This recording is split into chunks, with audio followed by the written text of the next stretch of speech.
Hello, and welcome to our second D&D 3.5 Prestige class review. In this series, I'm going to be going over the various aspects of a particular D&D 3.5 Prestige class, and evaluating the class on its concept and execution. I'll also give my thoughts on its various abilities, and some ideas for how I would improve the Prestige class. I will be assuming you'll have fairly in-depth knowledge of the D&D 3.5 rules for the purposes of this review, and as with any review, in the end this all boils down to my personal opinion. Today we're going to be looking at the Anointed Knight.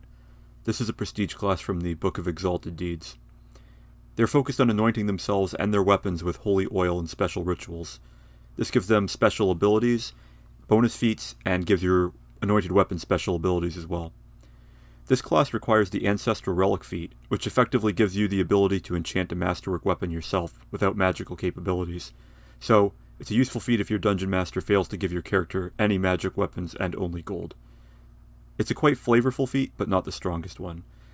This prestige class also requires base attack bonus plus 5 or more, meaning this class will be most attractive to fighters, paladins, and, oddly, classes like the Duskblade, due to its skill requirements.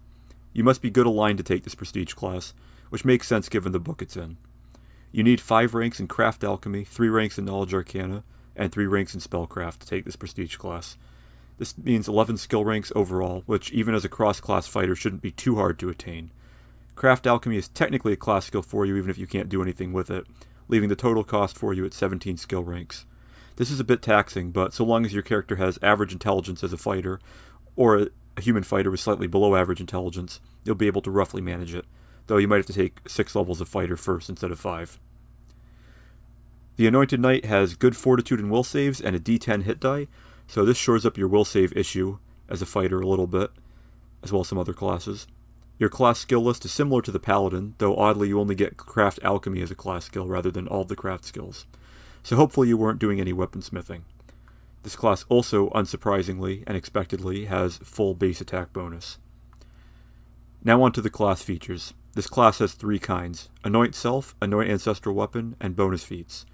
You get 4 of the former, and 3 of each of the other 2. The bonus feats coming at 3rd, 6th, and 9th level are fairly standard options. Interestingly, the list includes Combat Reflexes, which is also a potential option for your Anoint Self ability.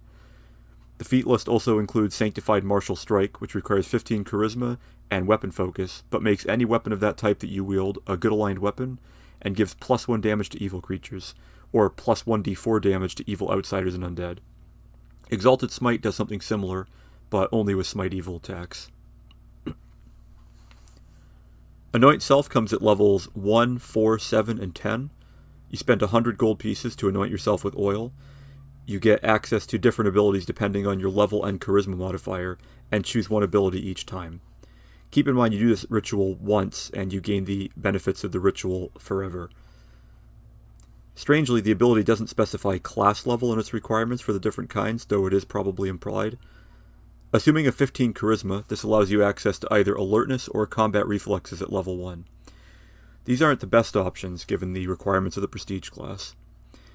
At a level plus Charisma score of 5 to 6, you get access to Damage Reduction 3/dash, so a straight 3 damage reduction, which is not bad at all.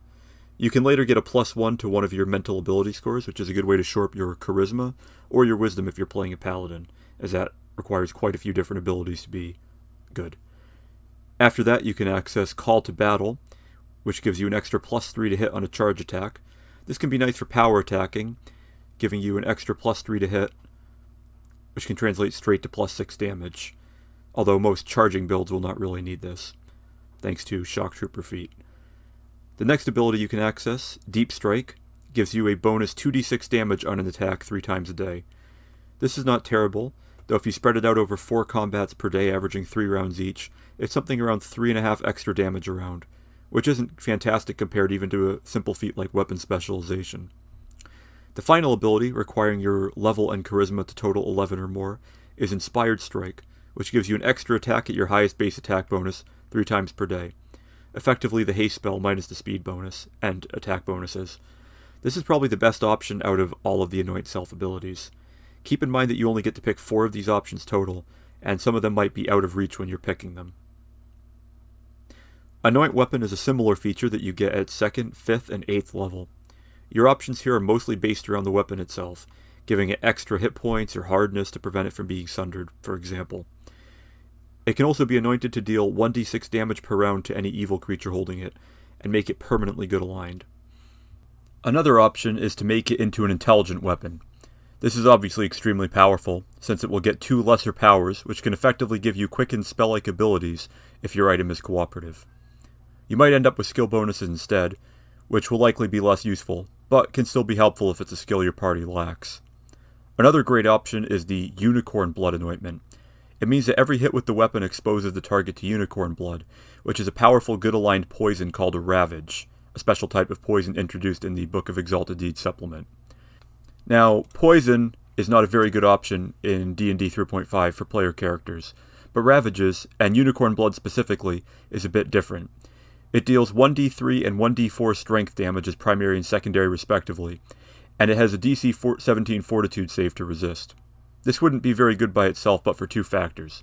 Firstly, it applies to every hit you get with the weapon, and at high level with full base attack bonus, plus with the extra attack features you get from Anoint Self and possibly other sources, even a creature who needs to roll a 1 to fail your save is going to roll that 1 eventually. Also, Ravages are a special type of poison that affect only evil creatures, but also bypass the poison immunity of many of those creatures. They also add the target's charisma modifier to the damage, as well as +2 additional damage if they're an undead or evil outsider. This means that this poison is not only capable of affecting demons and undead, but is extremely capable of crippling them with just 1 or 2 failed saves, since many of them have high charisma scores.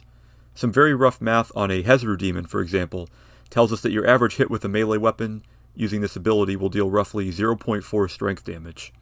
This means, on average, by the time you finish this prestige class at around character level 16, you'll be dealing 1.6 strength damage per round, assuming all your attacks hit. And this is not counting any extra attacks from haste or your inspired strike ability, boosting it to a full 2 strength damage. This would give an entire -1 to melee damage per round. It's not a fantastic ability, but it works every round if you use your anointed weapon. So, overall, this is a prestige class that gives you access to a mediocre list of bonus feats, and a series of abilities for yourself and your weapon that are fairly strong, although a lot of them are the sort that you can take and leave, and usually will want to leave. If your Dungeon Master decides that the level requirement for the different anointment abilities depends on your character level, and not your class level as implied, the class becomes a lot more attractive, allowing you to skip those early, less appealing options, and grab up the top 3 abilities pretty quickly.